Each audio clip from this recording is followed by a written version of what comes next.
Victoria South Water Services, Lake Basin Development Authority, the various directors representing different government parastatals, the proprietors of the security, private security firms, led by Bwana Tobias,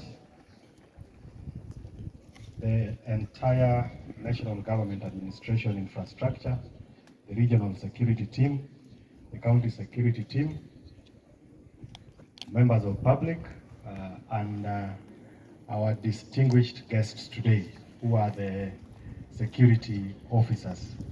Good afternoon. Good afternoon once again. First, I want to appreciate the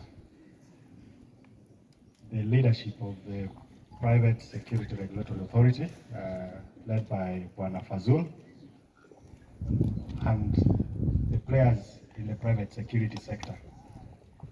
It's not every other day that you get to see all the important officers who look after us at the very basic level gathered here, and not just to ensure that everything to do with security is properly in place, but to have a number of you graduate having undergone a training based on a curriculum that has been developed by yourselves, of course, in conjunction with the government. It is a new level that we are taking the private security matters to.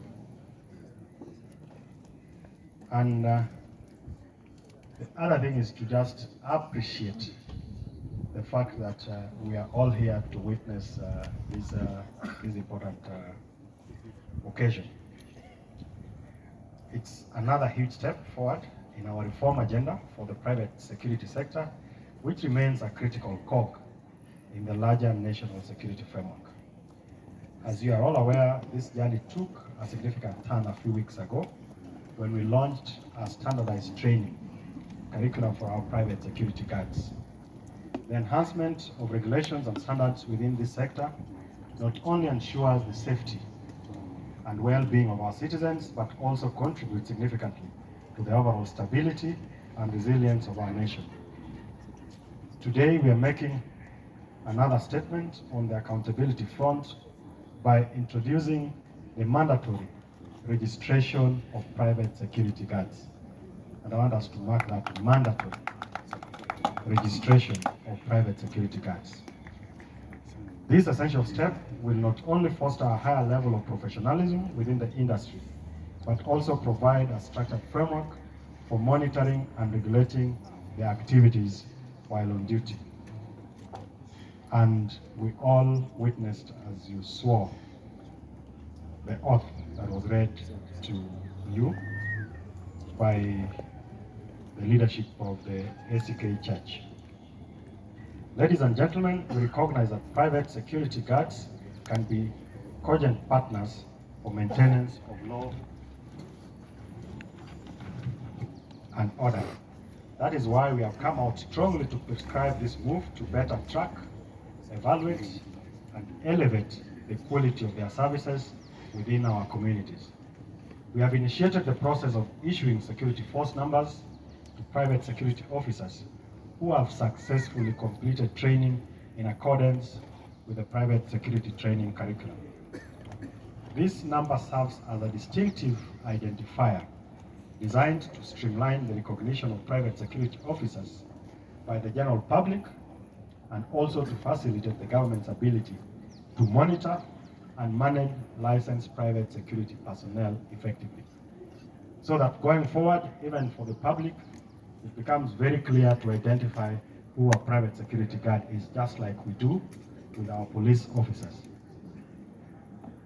However, ladies and gentlemen, this alone is not sufficient to drive the desired outcomes and transformation within this industry. We must delve deeper into the core issues to truly bring about meaningful change.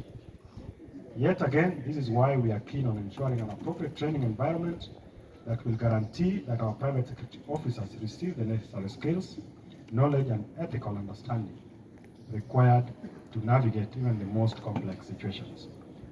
Today, we have endorsed C&M Private Security Training Institute in Kisumu as the first accredited private security training institution in the region.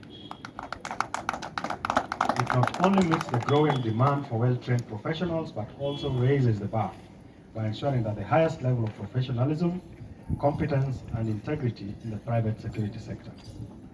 We expect private security training institutions to meet the national training standards and international best practices in order to generate skilled labor, not just for the Kenyan market, but also for the global market. And as the administration of the Honorable William Ruto is keen on addressing the challenges around unemployment and underemployment. And this private security sector is going to provide the necessary human resources that is needed to address the challenge on unemployment. And what we expect after we've undergone all this training is that we will not only be addressing the local demands, but we will also be able to address the international demands and the market that exists.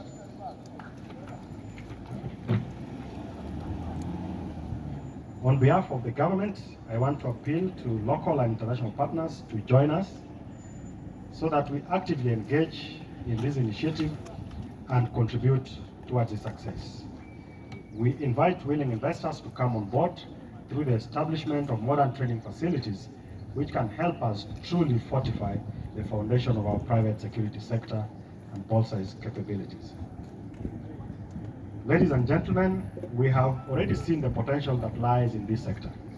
The industry currently employs close to 1 million Kenyans and has a recorded annual revenue of 100 billion Kenya shillings.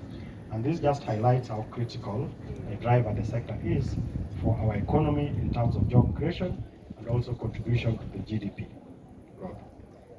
However, citizens, entities, businesses, and even organizations in the country need to be human enough to safeguard the private security guard welfare, particularly in terms of their remuneration and working conditions. Fair compensation will not only demonstrate our collective respect for their dedication, but also foster a motivated and committed security personnel. And working with the Private Security Regulatory Authority, we will want to ensure that the welfare of our officers are properly taken care of.